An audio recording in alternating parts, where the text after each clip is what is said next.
News Only 24. News Only 24. সব ছাত্রদের একটাই স্বর, জাস্টিস ফর আরজিকর।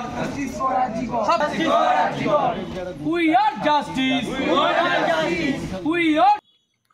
সিবিআইকে চেপে ধর, জাস্টিস ফর আরজিকর।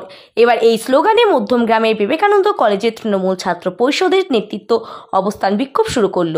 শুক্রবার দুপুরে কলেজের গেটের সামনে সকল ছাত্রছাত্রীরা তৃণমূল ছাত্র পরিষদের তত্ত্বাবধানে শুরু হয় এই প্রতিবাদ কর্মসূচি।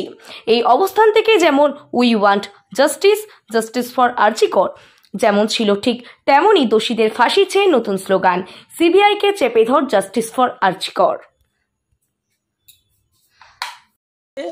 আগামী দিন আপনারা সবাই দেখেছেন 28শে আগস্ট তৃণমূল ছাত্র পরিষদের প্রতিষ্ঠা দিবস উপলক্ষে গান্ধী মূর্তির পাদদেশে আমাদের দলনেত্রী মমতা বন্দ্যোপাধ্যায়, আমাদের নেতা অভিষেক বন্দ্যোপাধ্যায়, সর্বভারতীয় সাধারণ সম্পাদক, তিনি বলেছেন যে আমাদের রাজ্য জুড়ে প্রত্যেকটা কলেজ গেটে আমাদের এই আন্দোলন চালিয়ে যেতে হবে। অবস্থান বিক্ষোভ থেকে শুরু করে আমরা আজকে সারা জেলার থেকে শুরু করে রাজ্যের বিভিন্ন কলেজগুলোতে এবং বিশ্ববিদ্যালয়ে আজকে আমাদের আন্দোলন চলছে। যার দাবিতে আজকে এই আন্দোলন, সেই আন্দোলনটা হচ্ছে আমরা জাস্টিসের পক্ষে আছি।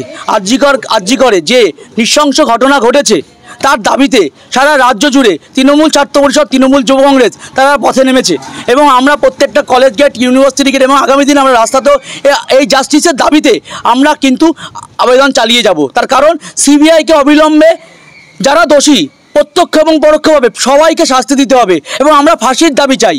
অবিলম্বে শনাক্তিকরণ করে এদেরকে ফাঁসি গ্রহণ করতে হবে, ফাঁসি এদেরকে দিতেই হবে, অবিলম্বে এদেরকে ফাঁসি দিতে হবে। যারা এই নারকীয় ঘটনায় আরজিকরে যারা প্রত্যক্ষ পরোক্ষভাবে যারা যুক্ত আছে, সিবিআইকে অবিলম্বে এর কিনারা করে এদেরকে ফাঁসি দিতেই হবে। এটা হচ্ছে আমাদের দাবি, তৃণমূল ছাত্র পরিষদের দাবি। কাউকে না দেখে ফাঁসির দাবি, আমরা ফাঁসির দাবি জানাই। যারা দোষ করেছে তাদেরকে প্রত্যেককে ফাঁসি গ্রহণ করতে হবে। উই ওয়ান্ট জাস্টিস, আমরা জাস্টিসের পক্ষে। সিবিআইকে অবিলম্বে জাস্টিস দিতে হবে, সিবিআইকে অবিলম্বে এর কিনারা করে প্রত্যেকজনকে শাস্তি গ্রহণ করাতে হবে। শুধু শাস্তি দিলে হবে না, প্রত্যেকের আমরা ফাঁসির দাবি চাই। কি মনে হচ্ছে প্রায় হাফ মাস হয়ে গেল এখনো পর্যন্ত সিবিআই হাতে? আমরা চাই সিবিআই কেন করছে এই কাজটা, আমরা বুঝতে পারছি না সিবিআই কেন এই কাজটা করছে। এতদিন হয়ে যাওয়া সত্ত্বেও কেন সিবিআই কেন এই দোষীদের শাস্তি দিতে পারছে না। অবিলম্বে সিবিআইকে এর কিনারা করতেই হবে, নাহলে আমরা খুব তাড়াতাড়ি সিজিও কমপ্লেক্স ঘেরাও করতে চলেছি। সিবিআইকে আমরা ঘেরাও করতে চলেছি, ছাত্র সমাজ, যুব সমাজ খুব তাড়াতাড়ি সিবিআই ঘেরাও করতে চলেছে। সিজিও কমপ্লেক্স আমরা ঘেরাও করব।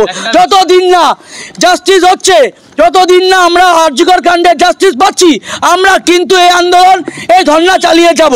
একটা বিষয়, সেটা হচ্ছে নগরবাসী বারবারই স্বাস্থ্য দপ্তর এবং পুলিশ মন্ত্রীর দিকে আঙুল তুলছে এবং পদত্যাগের দাবি করছে। সেই জায়গা থেকে কি বলবে? আমরা একটা কথাই বলবো, এই পুরো ব্যাপারটা এখন সিবিআইয়ের হাতে আছে, রাজ্য পুলিশের হাতে নেই, হাইকোর্টের নির্দেশে।